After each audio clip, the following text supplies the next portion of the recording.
수술은 권하지 않습니다. 미국 최고 병원들이 제게 한 말입니다. 저는 평생 전장을 지휘해온 미 육군 중장입니다. 확률이 낮으면 진격하지 않는 것이 제가 배운 원칙이었습니다. 그래서 심장판막 재수술이 승산 없는 작전이라는 말도 이해했습니다. 그때 딸이 제 앞에 서서 말했습니다. 아빠, 한국으로 가요. 설득은 없었습니다. 그 한 문장이 제가 멈춰 서 있던 자리를 바꿨습니다. 그리고 제 선택지는 태평양을 건너 서울로 향했습니다. 이제 왜 제가 그 결정을 내렸는지 직접 말씀드리겠습니다. 구독과 좋아요는 아주 큰 힘이 됩니다. 지금 어디에서 듣고 계신지 댓글로 알려주세요. 그럼 지금 사연 시작하겠습니다. 저는 제임스 워커입니다. 미 육군 중장으로 36년을 복무했고 마지막 보직은 제2군단 부사령관이었어요. 군에서 배운 가장 중요한 원칙은 명령체계였죠.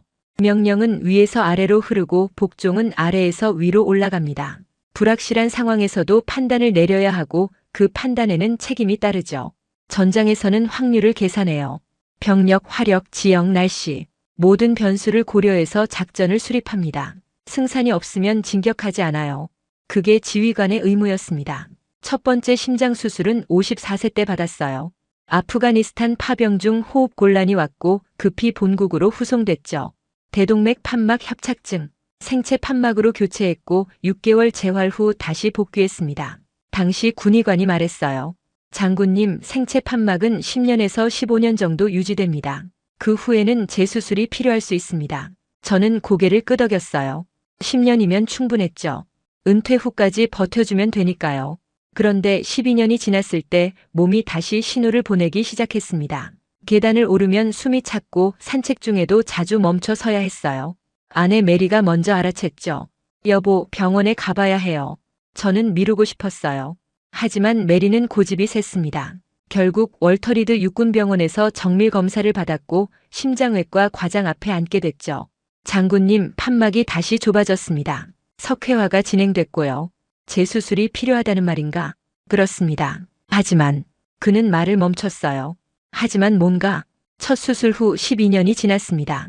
심장 조직의 유착이 심각하고 판막 주변 석회화도 상당합니다. 재수술은 상당히 위험합니다. 저는 군인입니다. 위험하다는 말의 무게를 알아요. 구체적으로 말해주게. 사망률은 장군님 연령대에서는 일반적으로 15에서 20%입니다. 하지만 장군님의 경우 그는 CT 영상을 보여줬어요. 심장과 흉골 사이가 거의 붙어 있었죠. 유착 조직이 혈관을 감싸고 있었습니다. 흉골을 다시 열 때 심장이나 대동맥이 손상될 위험이 큽니다.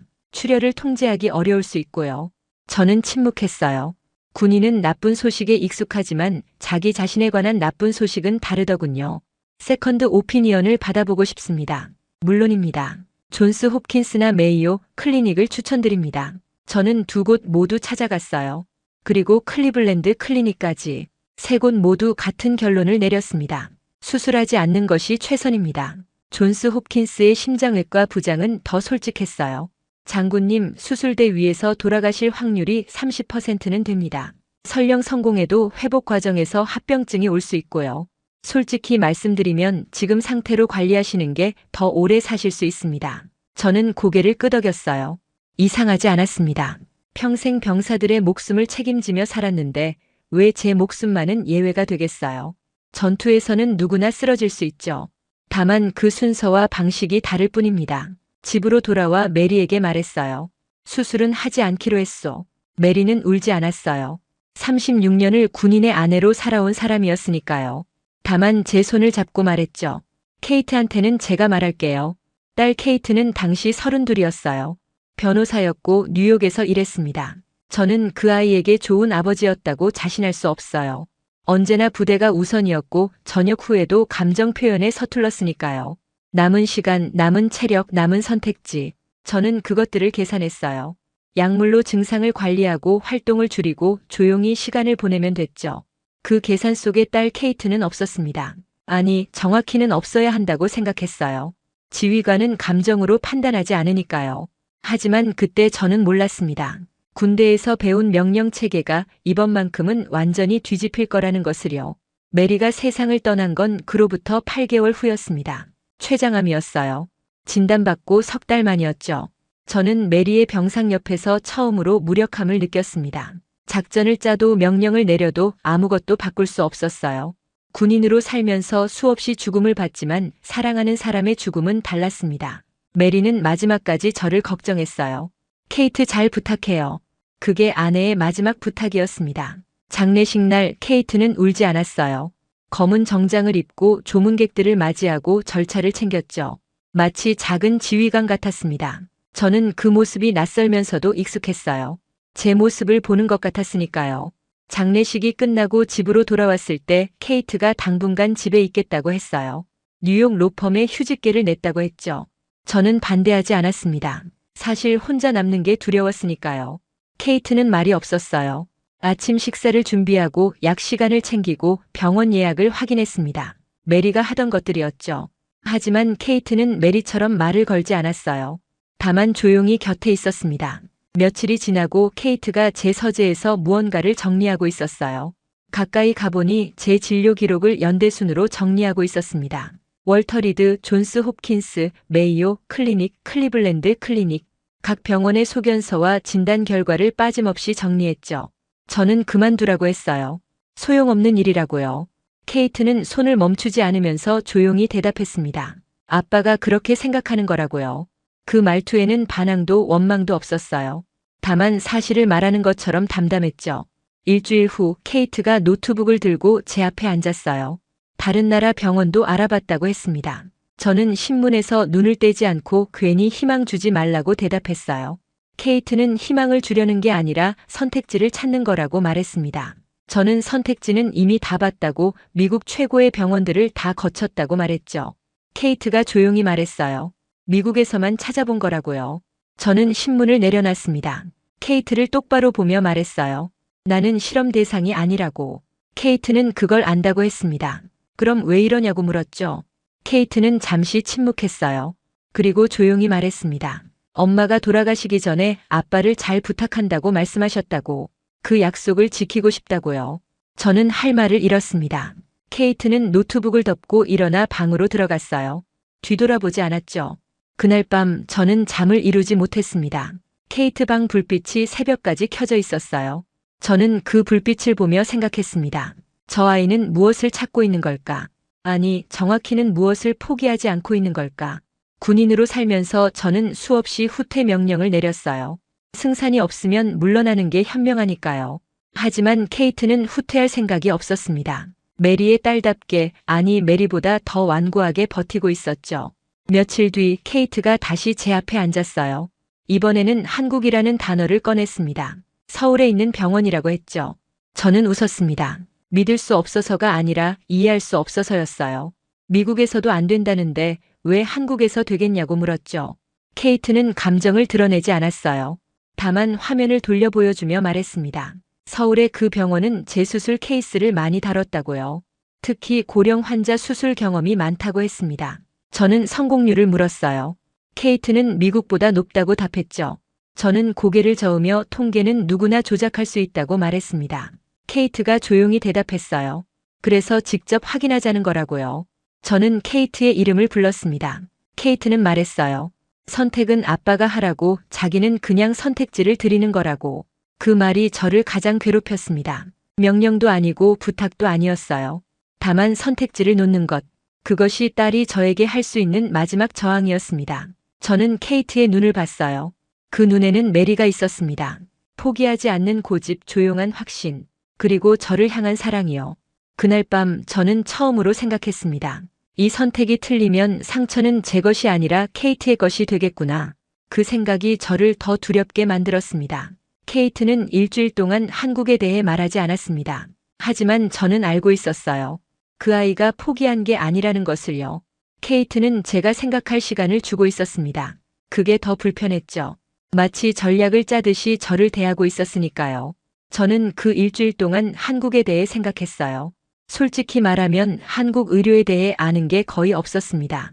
군 복무 중 한국에 주둔한 적은 있었지만 그때는 젊었고 건강했죠. 병원에 갈 일이 없었어요. 다만 한 가지는 기억났습니다. 함께 근무했던 한국군 장교가 미국에서 치료받던 부상을 한국으로 돌아가서 완치했다는 이야기요. 당시 저는 그게 대수롭지 않다고 생각했어요. 하지만 지금 생각해보니 의미가 달랐습니다. 어느 날 저녁 케이트가 저녁 식사를 준비하며 물었어요. 한국 음식 먹어본 적 있냐고요. 저는 김치와 불고기 정도는 먹어봤다고 대답했습니다. 케이트는 고개를 끄덕이고 더 이상 묻지 않았죠. 그날 밤 저는 서재에서 케이트가 정리해둔 자료를 봤어요. 서울 아산병원이라는 곳이었습니다. 심장외과 재수술 건수, 성공률, 환자 후기까지 꼼꼼하게 정리돼 있었죠. 숫자들은 인상적이었어요. 미국 병원들과 비교해도 뒤떨어지지 않았습니다. 아니, 어떤 부분에서는 더 나았죠. 특히 재수술 경험이 많았어요. 미국 병원들이 꺼리는 케이스를 오히려 적극적으로 받아들이는 것처럼 보였습니다. 하지만 저는 여전히 확신이 서지 않았어요.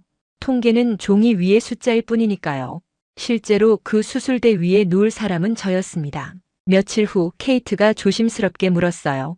한국 병원과 화상 상담을 해보는 게 어떻겠냐고요. 저는 잠시 망설였습니다. 상담을 하면 거절하기 어려워진다는 걸 알았으니까요. 하지만 케이트의 눈을 보고 고개를 끄덕였습니다. 그 눈에는 간절함이 있었어요.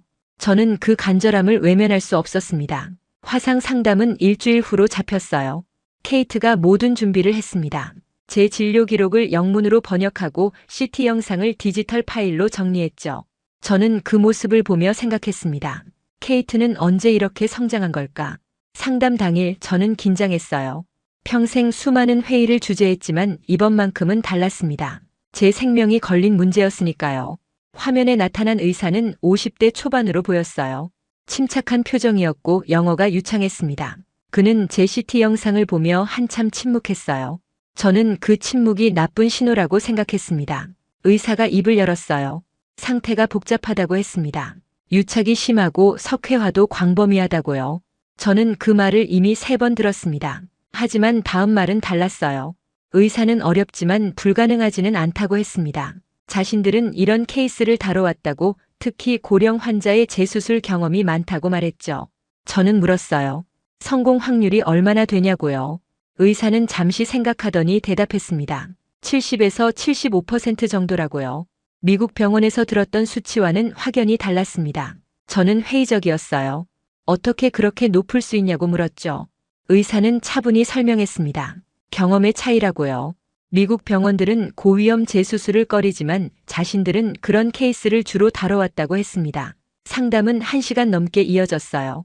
의사는 제 질문에 하나하나 답했습니다. 수술 과정, 회복 기간, 예상되는 합병증까지 솔직하게 설명했죠. 저는 그의 태도에서 자신감을 느꼈습니다. 오만함이 아닌 경험에서 나오는 자신감이요. 상담이 끝나고 케이트가 조심스럽게 물었어요. 어떻게 생각하냐고요? 저는 솔직하게 말했습니다. 나쁘지 않았다고 하지만 아직 확신은 서지 않는다고요. 케이트는 고개를 끄덕였어요. 그리고 말했습니다. 천천히 생각해보라고. 자기는 기다리겠다고요. 그날 밤 저는 오랫동안 잠들지 못했습니다. 머릿속에서 숫자들이 맴돌았어요. 15%와 75%. 그 차이는 단순히 확률이 아니었습니다. 그것은 선택의 무게였죠. 저는 창밖을 보며 생각했습니다. 만약 이 선택이 틀리면 어떻게 되는 걸까? 케이트는 평생 자책하며 살게 될까? 그 생각이 저를 더 괴롭혔습니다. 하지만 동시에 다른 생각도 들었어요. 만약 시도조차 하지 않으면 케이트는 평생 후회하며 살지 않을까? 그것도 괴로운 일이었습니다. 저는 처음으로 깨달았습니다. 이 선택은 저 혼자만의 것이 아니라는 것을요. 케이트의 미래도 함께 걸려 있다는 것을요. 저는 왜 미국 병원들이 수술을 꺼렸는지 이해했습니다. 그들은 무능해서가 아니었어요. 오히려 너무 신중했기 때문이었죠. 미국 의료 시스템은 소송에 민감합니다. 한 번의 실패는 의사 개인의 경력뿐 아니라 병원 전체의 평판에 영향을 미치죠. 특히 고령 환자의 고위험 수술은 더욱 그렇습니다. 군에서도 비슷한 경우를 많이 봤어요. 성공 확률이 낮은 작전은 아예 승인되지 않았습니다. 실패했을 때 책임질 사람이 없으니까요. 안전한 선택, 방어적인 판단. 그게 시스템이 작동하는 방식이었습니다. 월터 리드 병원 심장외과 과장이 했던 말이 떠올랐어요. 장군님, 우리는 장군님의 안전을 최우선으로 생각합니다. 그 말은 진심이었을 겁니다. 하지만 그 안전이라는 게 수술하지 않는 것을 의미한다면 그게 정말 환자를 위한 선택일까요? 존스 홉킨스 의사도 비슷했어요. 그는 제 CT 영상을 보며 고개를 저었습니다. 유착이 너무 심하다고 흉골을 다시 열면 심장이 손상될 위험이 크다고 했죠. 그는 친절했지만 단호했어요. 수술은 권하지 않는다고요. 메이오 클리닉에서도 같은 대답을 들었습니다. 클리블랜드 클리닉도 마찬가지였고요. 4곳의 병원, 4명의 심장외과 전문의가 모두 같은 결론을 내렸어요. 하지 않는 것이 최선이라고요. 그들이 틀렸다고 생각하지 않았습니다. 다만 그들의 관점에서는 그게 최선이었겠죠.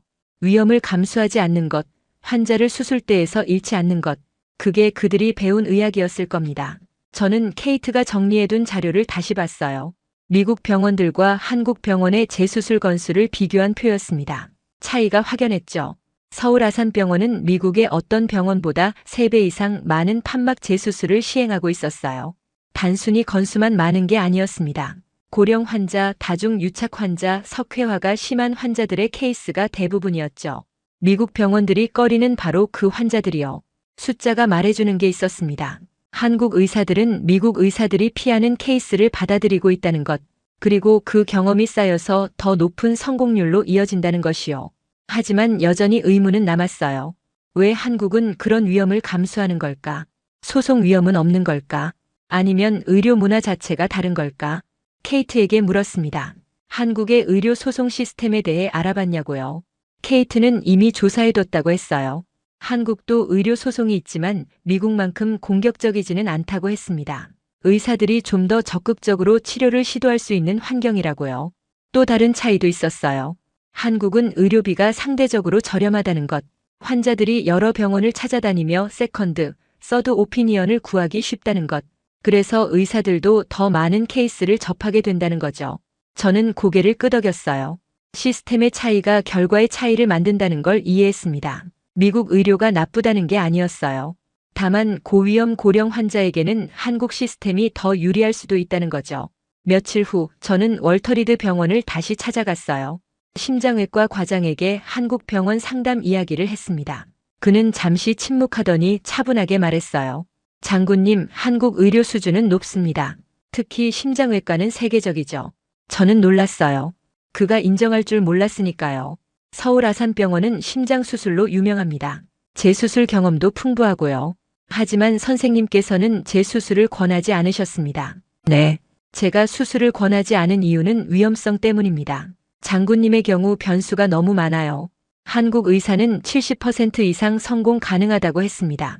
그는 잠시 생각하더니 솔직하게 대답했어요. 그들이 거짓말을 하고 있다고 생각하지 않습니다. 아마 그들의 경험상 그 정도 확률일 겁니다. 그럼 왜 여기서는 불가능하다고 했습니까? 그는 눈을 마주치며 말했어요.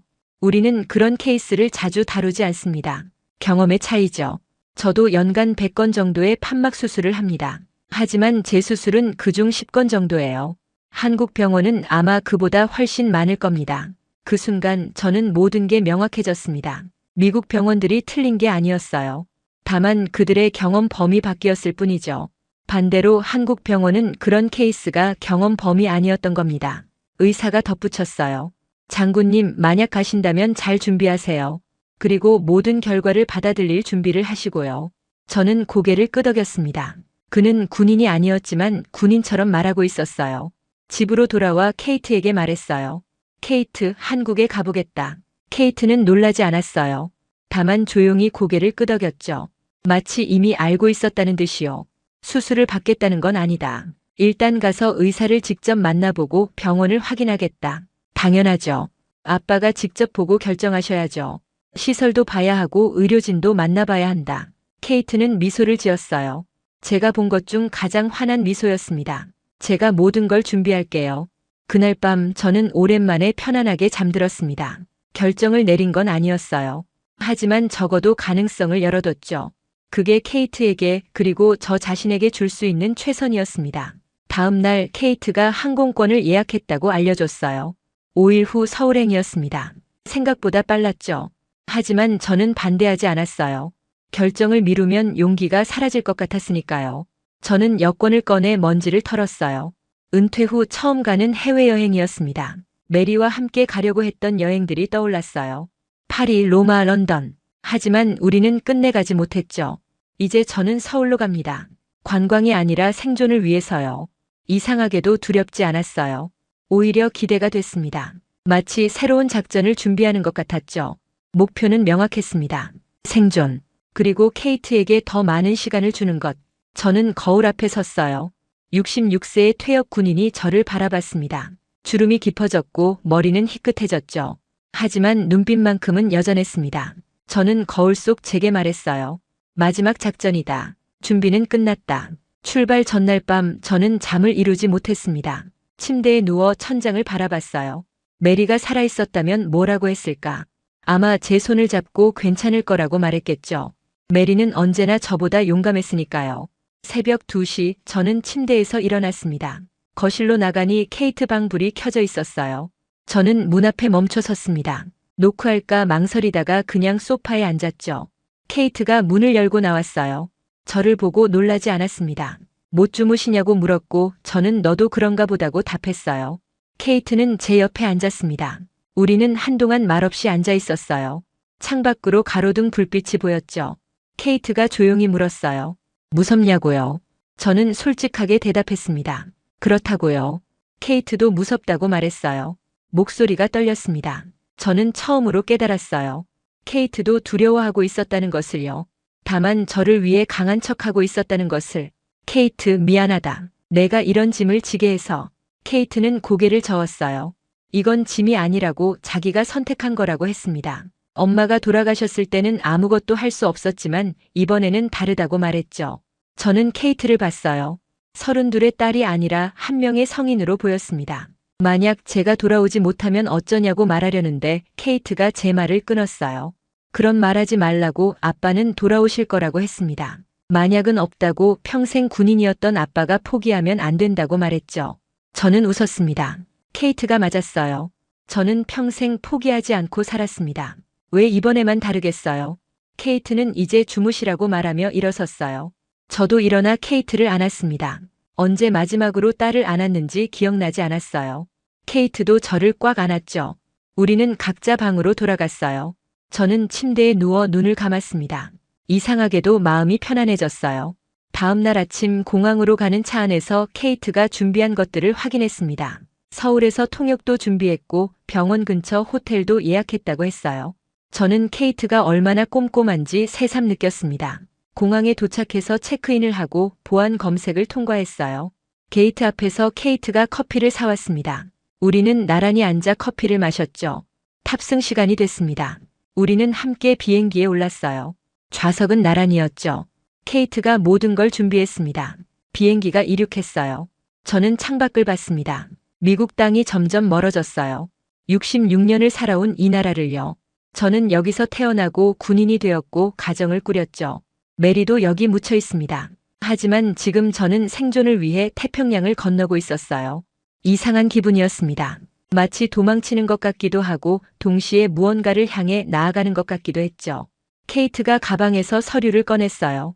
병원 약도, 의사 프로필, 수술 일정 안내. 모든 게 완벽하게 정리돼 있었습니다. 내일 오전에 김 교수를 만난다고 했어요. 저는 의사 사진을 봤습니다. 50대 초반의 심장외과 전문의. 화상 상담 때 봤던 그 침착한 표정이었죠. 경력을 읽어봤어요. 서울대학교 의과대학 졸업, 미국 클리블랜드 클리닉 연수, 심장외과 분과 전문의. 화려한 이력이었습니다. 하지만 저를 설득한 건 경력이 아니었어요. 그의 눈빛이었습니다. 화상 상담 때 봤던 그 눈빛. 자신감과 책임감이 동시에 담긴 눈빛이요. 케이트가 좀 주무시라고 했어요. 13시간 비행이라고요. 저도 눈을 감았습니다. 하지만 잠은 오지 않았죠. 지난 66년, 군 생활 36년, 메리와의 결혼 생활, 케이트의 성장. 모든 게 스쳐 지나갔습니다. 그리고 생각했어요. 만약 이번 수술이 성공하면 저는 무엇을 하고 싶은가? 케이트와 더 많은 시간을 보내고 싶었습니다. 메리가 가고 싶어 했던 곳들을 케이트와 함께 가보고 싶었어요. 몇 시간이 흘렀을까요? 승무원이 식사를 가져왔습니다. 케이트가 깨어나 저를 봤어요. 우리는 함께 식사를 했습니다. 평범한 기내식이었지만 케이트와 함께여서 특별했어요. 식사 후 케이트가 조용히 말했습니다. 자기를 믿어줘서 감사하다고, 자기 말을 들어줘서 고맙다고요. 저는 케이트의 손을 잡았어요. 나야말로 고맙다고, 내가 포기하지 않아서 고맙다고 말했습니다.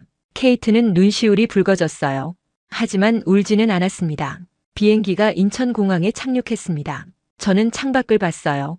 한국이었습니다. 낯선 땅. 하지만 이곳 어딘가에 제 심장을 다시 뛰게 해줄 의사가 있었죠. 입국 심사를 통과하고 짐을 찾고 공항을 나왔습니다. 병원에서 보낸 기사가 기다리고 있었어요. 케이트의 이름이 적힌 팻말을 들고 있었죠. 기사는 한국어로 인사했고 케이트가 영어로 답했어요. 저희는 차에 탔습니다. 차는 서울 시내로 향했습니다. 밤이었지만 거리는 밝았어요. 네온사인들, 높은 건물들, 바쁘게 움직이는 사람들. 활기찬 도시였습니다. 케이트가 창밖을 보며 감탄했어요. 정말 크다고요. 저는 고개를 끄덕였습니다. 서울은 제가 상상했던 것보다 훨씬 현대적이었어요. 호텔에 도착했습니다. 체크인을 하고 방으로 올라갔어요. 케이트 방은 제 옆방이었죠. 케이트가 제 방까지 따라와서 괜찮으냐고 물었습니다. 저는 피곤하긴 하지만 괜찮다고 답했어요. 케이트는 그럼 푹 쉬라고 내일 아침 일찍 병원 가야 한다고 말했습니다. 케이트는 나가려다 멈춰서서 저를 안았어요. 잘 자라고요. 케이트가 나간 후 저는 침대에 누웠습니다. 낯선 천장을 보며 눈을 감았어요. 케이트가 옆방에 있다는 게 위안이 됐습니다. 내일이면 모든 게 시작될 겁니다. 다음 날 아침 호텔 로비에서 병원 직원을 만났습니다. 젊은 여성이었어요. 완벽한 영어를 구사했죠. 자기 이름은 이민지이고 국제진료 코디네이터라고 소개했습니다. 저희를 병원까지 안내하겠다고 했어요. 차로 20분 정도 걸렸습니다. 서울 아산병원은 생각보다 컸어요. 거대한 건물이 여러 개 연결돼 있었죠. 로비는 사람들로 붐볐습니다. 환자들, 보호자들, 의료진들 모두 바쁘게 움직이고 있었어요. 민지 씨가 저희를 심장외과 외래로 안내했습니다. 엘리베이터를 타고 5층으로 올라갔어요. 복도는 깨끗했고 곳곳에 영어 안내판이 있었습니다. 대기실에 앉아 기다렸어요. 케이트가 제 손을 잡았습니다. 손이 차가웠어요. 케이트도 긴장하고 있었던 거죠. 30분쯤 지났을까요? 간호사가 저를 불렀습니다. 저희는 진료실로 들어갔어요. 김 교수가 일어나 악수를 청했습니다. 화상 상담 때보다 실제로 보니 더 침착해 보였어요. 50대 초반, 키가 크고 눈빛이 날카로웠죠. 하지만 위압적이지는 않았습니다. 민지 씨가 통역을 시작했어요. 김 교수는 먼저 제 컨디션을 물었습니다. 비행은 괜찮았는지, 현재 증상은 어떤지, 약은 제때 먹고 있는지요. 저는 하나하나 답했습니다. 김 교수는 고개를 끄덕이며 기록했어요. 그리고 컴퓨터 화면을 돌려 보여줬습니다. 제 CT 영상이었죠. 김 교수는 영상을 확대하며 설명하기 시작했습니다. 환자분, 보시다시피 심장과 흉골 사이의 유착이 상당합니다. 민지 씨가 통역했어요. 저는 화면을 집중해서 봤습니다. 판막 주변 석회화도 광범위하고요. 대동맥벽도 두꺼워져 있습니다. 김 교수는 잠시 멈췄다가 계속 말했어요. 솔직히 말씀드리면 쉬운 수술은 아닙니다. 저는 이미 알고 있었습니다. 하지만 직접 듣는 건 달랐어요. 하지만 불가능하지는 않습니다. 그 문장이 중요했습니다. 미국 의사들은 그 문장을 말하지 않았어요. 김 교수는 계속 설명했습니다. 수술 계획, 예상 시간, 위험 요소들, 모든 걸 숨김없이 말했죠. 흉골을 열 때 심장 손상 가능성, 출혈 위험, 회복 기간, 하나도 빠뜨리지 않았습니다. 저는 질문했어요. 성공 확률이 얼마나 되냐고요. 김 교수는 잠시 생각했습니다. 그리고 답했어요. 환자분과 비슷한 케이스를 지난 5년간 47건 했습니다. 그중 39건이 성공적이었습니다. 민지 씨가 통역하는 동안 저는 계산했어요. 약 83%. 미국에서 들었던 수치와는 확연히 달랐습니다. 물론 환자분 케이스는 그 중에서도 어려운 편입니다. 연령, 유착 정도를 고려하면 성공률은 70에서 75% 정도로 보입니다. 김 교수는 숫자를 과장하지 않았어요. 오히려 보수적으로 말하는 것 같았습니다. 케이트가 물었어요. 수술 후 회복은 어떻게 되냐고요. 김 교수는 케이트를 보며 답했습니다. 중환자실에서 3일에서 5일, 일반 병동에서 일주일에서 10일 정도 입원할 거라고요. 그 후 한 달 정도는 서울에 머물면서 정기 검진을 받아야 한다고 했습니다. 케이트는 고개를 끄덕였어요. 이미 다 알아본 내용이었던 것 같았습니다. 저는 마지막 질문을 했어요. 왜 한국에서는 이런 수술이 가능한가요? 김 교수는 잠시 미소를 지었습니다. 그리고 솔직하게 답했어요. 경험입니다. 미국 병원들은 이런 케이스를 많이 하지 않습니다. 위험하니까요. 하지만 저희는 다릅니다. 저희는 이런 환자분들을 받아왔습니다. 그래서 경험이 쌓였고 노하우가 생겼습니다. 저는 그 대답이 마음에 들었어요. 거창한 이유가 아니었습니다. 그냥 경험. 그게 전부였죠. 김 교수가 덧붙였습니다. 환자분께 저는 기적을 약속하지 않습니다. 다만 최선을 다하겠습니다. 그리고 제 경험상 환자분은 충분히 이겨낼 수 있습니다. 그 말에는 확신이 있었어요. 오만함이 아니라 경험에서 나오는 확신이었죠. 진료가 끝났습니다. 김 교수는 일어서서 다시 악수를 청했어요. 저는 그의 손을 잡았습니다. 단단한 악수였어요. 진료실을 나와 복도를 걸으며 케이트가 물었습니다. 어떻게 생각하냐고요? 저는 솔직하게 말했어요. 나쁘지 않았다. 아니, 좋았다. 케이트는 안도한 표정을 지었습니다. 민지 씨가 저희를 검사실로 안내했어요. 수술 전 검사를 받아야 한다고 했습니다. 심전도, 흉부 엑스레이, 혈액 검사, 폐기능 검사 하나씩 진행했어요. 검사는 2시간 정도 걸렸습니다. 생각보다 빨랐어요. 미국에서는 하루 종일 걸렸던 검사들인데요. 검사가 끝나고 민지 씨가 수술 날짜를 잡자고 했습니다. 김 교수가 3일 후를 제안했다고 했어요. 저는 놀랐습니다. 그렇게 빨리요? 미국에서는 몇 주씩 기다려야 했는데요. 민지 씨는 웃으며 말했어요. 김 교수님이 환자분 케이스를 우선으로 잡으셨다고요. 더 늦출 이유가 없다고 판단하신 거라고요. 저는 케이트를 봤어요. 케이트도 저를 봤습니다. 우리는 고개를 끄덕였어요. 좋습니다. 3일 후로 하겠습니다. 민지 씨는 미소를 지으며 말했어요. 그럼 입원은 내일 하시면 된다고요. 수술 전날 입원해서 마지막 검사와 준비를 한다고 했습니다. 병원을 나와 호텔로 돌아왔어요. 방에 들어가자마자 케이트가 저를 안았습니다. 아빠, 잘 될 거예요. 저는 케이트의 등을 토닥였어요. 그래, 잘 될 거다. 그날 밤 저는 창밖을 바라봤습니다. 서울의 야경이 아름다웠어요. 수많은 불빛들이 반짝이고 있었죠. 3일 후면 저는 수술대 위에 누워 있을 겁니다. 김 교수의 손에 제 생명을 맡기게 되겠죠. 두려웠지만 동시에 희망도 느꼈습니다. 처음으로 생각했어요. 나는 이길 수 있을지도 모른다고요. 입원 당일 저는 새벽부터 깨어 있었습니다. 창밖을 보니 서울의 아침이 밝아오고 있었어요. 익숙하지 않은 풍경이었지만 이상하게 편안했습니다. 오늘부터 저는 환자가 되는 거죠. 케이트가 제 방 문을 두드렸어요. 아침 식사를 같이 하자고요. 우리는 호텔 레스토랑에서 조용히 식사를 했습니다. 많이 먹지는 못했어요. 긴장 때문이었죠. 병원에 도착하니 민지 씨가 기다리고 있었어요. 입원 수속을 도와주고 병실까지 안내했습니다. 6인실이었어요. 창가 자리였죠. 병실에는 이미 다른 환자들이 있었습니다. 모두 심장 수술을 앞둔 사람들이라고 했어요. 나이는 다양했지만 표정은 비슷했습니다. 불안과 희망이 섞인 얼굴들이요. 간호사가 와서 병원복으로 갈아입으라고 했어요. 저는 36년간 입었던 군복보다 이 병원복이 더 낯설게 느껴졌습니다. 오후에 김 교수가 회진을 왔어요. 제 상태를 확인하고 수술 과정을 다시 한번 설명했습니다. 내일 아침 7시에 수술실로 들어간다고 했죠. 수술 시간은 6시간에서 8시간 정도 걸릴 거라고요. 긴장되시죠? 김 교수가 물었고 민지 씨가 통역했습니다. 네, 솔직히 그렇습니다. 당연합니다. 하지만 저를 믿으셔도 됩니다. 그 말이 위로가 됐어요. 저녁 식사 후 케이트와 단둘이 시간을 보냈습니다. 병실 라운지에 앉아 창밖을 봤어요. 해가 지고 있었죠. 아빠, 무서우세요? 케이트가 조용히 물었습니다. 조금. 저도요. 우리는 손을 잡고 앉아 있었어요.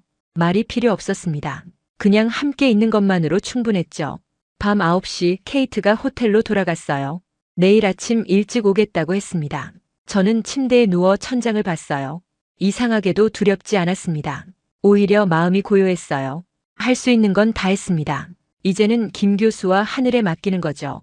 다음 날 새벽 5시 간호사가 깨웠습니다. 수술 준비를 시작한다고 했어요. 샤워를 하고 특수 비누로 몸을 씻었습니다. 감염 예방을 위해서라고 했죠.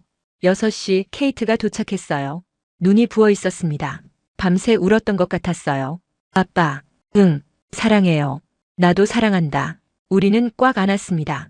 케이트의 몸이 떨리는 게 느껴졌어요. 6시 50분 수술실 간호사들이 왔습니다. 침대를 밀고 수술실로 향했어요. 케이트가 손을 놓지 않고 따라왔습니다. 수술실 앞까지요. 환자분, 잠깐만 기다리세요. 간호사가 말했습니다. 수술실 준비가 끝나면 들어간다고요. 저는 케이트를 봤어요. 마지막으로 딸의 얼굴을 보고 싶었습니다. 케이트, 걱정하지 마라. 네, 아빠. 꼭 성공하실 거예요. 수술실 문이 열렸습니다. 저는 안으로 들어갔어요. 뒤돌아보니 케이트가 손을 흔들고 있었습니다. 수술실은 생각보다 크고 밝았어요. 수많은 기계들과 모니터들이 있었죠. 의료진이 10명 정도 있었습니다. 모두 분주하게 움직이고 있었어요. 김 교수가 마스크 너머로 저를 봤습니다. 준비되셨습니까? 네. 그럼 시작하겠습니다. 곧 마취가 들어갑니다. 마취과 의사가 제 팔에 주사를 꽂았어요. 차가운 액체가 들어오는 게 느껴졌습니다. 천천히 숫자를 세어보세요. 10부터 거꾸로요. 19, 8. 의식이 흐려졌습니다. 다음 기억은 아주 먼 곳에서 누군가 제 이름을 부르는 소리였어요. 미스터 워커, 미스터 워커. 눈을 뜨려고 했지만 너무 무거웠습니다. 몸 전체가 납덩이처럼 느껴졌어요. 수술 잘 끝났습니다. 이제 중환자실입니다. 간호사의 목소리였습니다. 저는 고개를 끄덕이려 했지만 움직이지 않았어요. 시간 감각이 없었습니다. 하루가 지났는지 일주일이 지났는지 알 수 없었어요. 깨어났다가 잠들기를 반복했습니다. 어느 순간 케이트의 얼굴이 보였어요. 아빠, 저예요. 케이트예요. 저는 케이트를 보려고 애썼습니다. 초점이 맞지 않았어요. 수술 성공했어요. 아빠, 성공했어요. 케이트가 울고 있었습니다. 하지만 웃고 있었어요. 저는 케이트의 손을 느꼈습니다. 따뜻했어요. 며칠이 더 지났습니다. 의식이 조금씩 돌아왔어요. 가슴은 여전히 아팠고 숨 쉬는 것도 힘들었습니다. 하지만 살아있었죠. 일주일 후 일반 병동으로 옮겼습니다. 창밖으로 서울 하늘이 보였어요. 파란 하늘이었습니다. 김 교수가 회진을 왔어요. 많이 좋아지셨습니다. 예상보다 회복이 빠르네요. 저는 감사하다고 말했습니다. 목소리가 잘 나오지 않았지만요. 군인이셔서 그런가 봅니다. 체력이 좋으세요. 김 교수는 미소를 지었습니다. 그날 오후 케이트의 부축을 받으며 처음으로 침대에서 일어났어요. 몇 걸음 걷는 게 목표였습니다. 한 걸음, 두 걸음. 너무 힘들었어요. 다리가 떨렸습니다. 아빠, 천천히요. 케이트가 저를 붙잡고 있었어요. 세 걸음, 네 걸음. 복도 끝까지 10m 정도였습니다. 그 거리가 너무 멀게 느껴졌어요. 하지만 저는 포기하지 않았습니다. 36년간 군인으로 살았어요. 이 정도는 견딜 수 있었습니다. 창가에 도착했습니다. 저는 창밖을 봤어요. 서울의 거리가 보였습니다. 사람들이 바쁘게 움직이고 차들이 지나가고 삶이 계속되고 있었죠. 저도 그 삶으로 돌아가고 있었습니다. 그 순간 케이트가 왜 그렇게 조용히 준비했는지 이해됐어요. 말로 설득하는 대신 행동으로 보여준 거였죠. 그 아이는 처음부터 끝까지 저를 믿었던 겁니다. 제가 포기하지 않을 거라고, 이길 수 있을 거라고요. 케이트가 제 등을 토닥였습니다. 아빠, 정말 잘하셨어요. 저는 케이트를 봤어요. 그리고 처음으로 웃었습니다. 퇴원은 수술 후 2주 만에 이루어졌습니다. 김 교수는 예상보다 빠른 회복이라고 말했어요. 하지만 아직 조심해야 한다고, 한 달은 서울에 머물며 정기 검진을 받아야 한다고 했습니다. 저는 고개를 끄덕였어요. 이미 케이트가 한 달치 호텔을 예약해뒀다고 했죠. 퇴원 날 케이트가 짐을 챙기고 있을 때 김 교수가 병실로 왔습니다. 마지막 회진이었어요. 환자분, 정말 수고 많으셨습니다. 교수님께서 고생하셨죠. 김 교수는 미소를 지었습니다. 저는 제 일을 했을 뿐입니다. 환자분께서 잘 이겨내신 겁니다. 그는 잠시 멈췄다가 말을 이었어요. 사실 처음 환자분 케이스를 봤을 때 쉽지 않겠다고 생각했습니다. 유착이 심했고 연세도 있으셨고요. 하지만 환자분은 군인이셨죠. 그 정신력이 회복에 큰 도움이 됐습니다. 저는 감사하다고 말했어요. 김 교수가 아니었다면 저는 지금 여기 있지 못했을 겁니다. 김 교수는 제 손을 잡았습니다. 앞으로도 건강관리 잘하시고 정기 검진 꼭 받으세요. 미국으로 돌아가셔도 6개월마다 한 번씩은 검사를 받으셔야 합니다. 알겠습니다. 그리고 환자분 덕분에 저도 배웠습니다. 포기하지 않는 것이 얼마나 중요한지요. 저는 고개를 끄덕였습니다. 그 말이 저에게도 울림이 있었어요. 호텔로 돌아왔습니다. 침대에 누우니 병원 침대보다 편했어요. 하지만 이상하게 병원이 그리웠습니다. 그곳에서 저는 다시 태어났으니까요. 다음 날부터 재활이 시작됐어요. 매일 아침 호텔 근처 공원을 산책했습니다. 처음에는 10분도 힘들었어요. 하지만 점점 시간을 늘렸죠. 20분, 30분, 1시간. 케이트가 항상 옆에서 함께 걸었습니다. 저희는 말없이 걸었어요. 말이 필요 없었죠. 서울에서의 한 달은 빠르게 지나갔습니다. 일주일마다 병원에 가서 검진을 받았어요. 결과는 매번 좋았습니다. 심장이 잘 뛰고 있었고 판막도 제 기능을 하고 있었죠. 한 달 후 김 교수는 미국행을 허락했습니다. 이제 괜찮습니다. 미국에서도 관리 잘하시면 됩니다. 마지막 진료를 마치고 저는 김 교수에게 악수를 청했어요. 그는 단단하게 제 손을 잡았습니다. 건강하게 사세요. 교수님도요. 진료실을 나서며 저는 뒤돌아봤습니다. 김 교수는 이미 다음 환자 차트를 보고 있었어요. 그의 일상이었죠. 저는 그의 수많은 환자 중 한 명일 뿐이었습니다. 하지만 저에게 그는 생명의 은인이었어요. 공항으로 가는 차 안에서 케이트가 말했습니다. 아빠, 한국 어땠어요? 저는 창밖을 보며 대답했어요. 좋았다. 정말 좋았어. 다시 오고 싶으세요? 아마도. 하지만 다음에는 환자로 말고 관광객으로. 케이트는 웃었습니다. 그럼 제가 가이드 할게요. 인천공항에서 출국 수속을 밟았습니다. 2달 전 입국했을 때와는 다른 마음이었어요. 그때는 불안했지만 지금은 희망이 있었습니다. 비행기가 이륙했습니다. 저는 창밖을 봤어요. 한국 땅이 점점 멀어졌습니다. 저는 이곳에서 2번째 심장을 얻었어요. 정확히 말하면 다시 뛰는 용기를 얻었습니다. 이건 기적이 아니었어요. 오랫동안 같은 길을 걸어온 사람들이 만들어낸 결과였습니다. 김 교수와 그의 팀, 그리고 포기하지 않은 케이트의 선택이었죠. 케이트가 옆에서 자고 있었어요. 저는 케이트의 머리를 쓰다듬었습니다. 이 아이가 없었다면 저는 여기 없었을 겁니다. 집에 도착한 건 다음 날 저녁이었습니다. 낯익은 집, 낯익은 거리. 하지만 모든 게 새롭게 느껴졌어요. 저는 메리의 사진 앞에 섰습니다. 여보, 나 돌아왔소. 케이트가 나를 살렸소. 사진 속 메리가 웃고 있었어요. 다음 주부터 저는 새로운 일상을 시작했습니다. 매일 아침 산책을 하고 정기 검진을 받고 약을 챙겨 먹었어요. 그리고 케이트와 더 많은 시간을 보냈습니다. 우리는 메리가 가고 싶어 했던 곳들을 여행했어요. 요세미티, 그랜드 캐년, 뉴욕. 천천히 조심스럽게 하지만 확실하게 살았습니다. 어느 날 저녁 케이트와 저녁을 먹으며 케이트가 물었어요. 아빠, 후회 없으세요? 뭐가? 한국 간 거요. 저는 잠시 생각했습니다. 그리고 대답했어요. 없다. 오히려 감사하다. 너에게, 김 교수에게, 그리고 내 자신에게. 왜 아빠 자신에게요? 포기하지 않았으니까. 케이트는 미소를 지었습니다.